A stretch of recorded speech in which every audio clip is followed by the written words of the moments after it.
Sir, अभी America में राष्ट्रपति के चुनाव हुए हैं जिसमें डोनाल्ड ट्रंप जी ने जीत हासिल की हुई है, जो कि एक बहुत बड़े व्यापारी हैं और उनका साथ एक दुनिया के बहुत बड़े व्यापारी ने खुलेआम दिया हुआ है।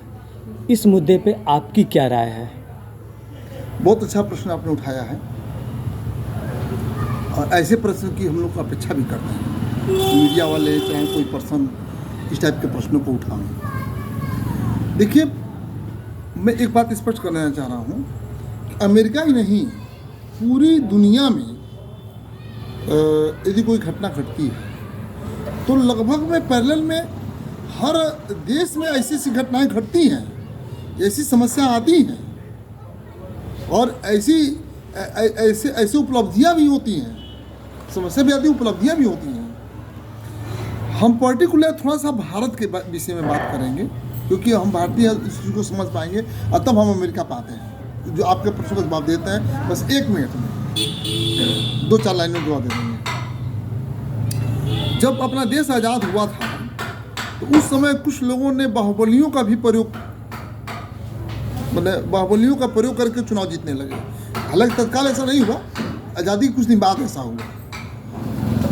तो एक कार्यकाल एक नेताजी का आया, उन्होंने क्या किया कि बाहुबलियों को ही टिकट दिए जाने लगे। यानी पहले राजनीति का अपराधीकरण हुआ और बाद में देखा गया कि अपराधियों का ही राजनीतिकरण होने लगा।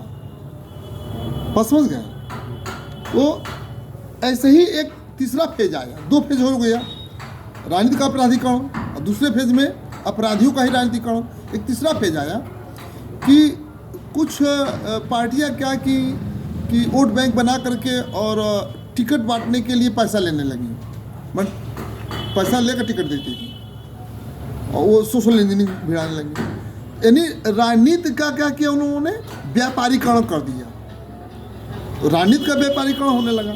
लेकिन एक चौथा फेज आया जो तत्काल में चल रहा है, चौथे फेज में चल रहा है हम लोग, कि अब क्या है, व्यापार का ही राजनीतिकरण हो रहा है। यानी व्यापारियों का ही राजनीतिकरण हो रहा है, राजनीति का व्यापारीकरण और व्यापारियों का ही राजनीतिकरण हो रहा है। ये चीज इंडिया में भी देखी जा रही है।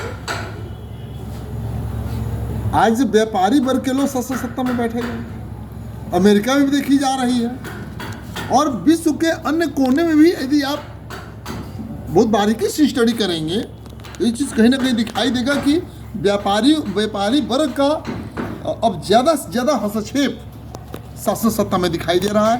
पहले तो ऐसा होता था कि यदि कोई व्यापारी किसी नेता के साथ खड़ा हो गया तो उस नेता की इमेज खराब होने लगती थी और वो नेता भी बचने का प्रयास करता था कि हम व्यापारी के साथ यदि खड़े हो जाएंगे तो लोग कहें कि देखो ये व्यापारी के साथ देता है, ये आम जनता के साथ नहीं देता है। लेकिन अब तो बड़े बड़े व्यापारी के साथ जाकर सेल्फी लेना, फोटो खिंचवाना, गुलदस्ता देना, अब ये आम बात हो गई है। तो ये एक नया पूरे विश्व का प्रचलन होता जा रहा है, एक राजनीतिक प्रश्न होती जा रही है। केवल ये अमेरिका तक ही सीमित नहीं है। अमेरिका तो अगुआ है, पूरे विश्व का अगुआ बना हुआ है। जो अमेरिका में पूरे हो रहा है पूरे विश्व में। धन्यवाद सर।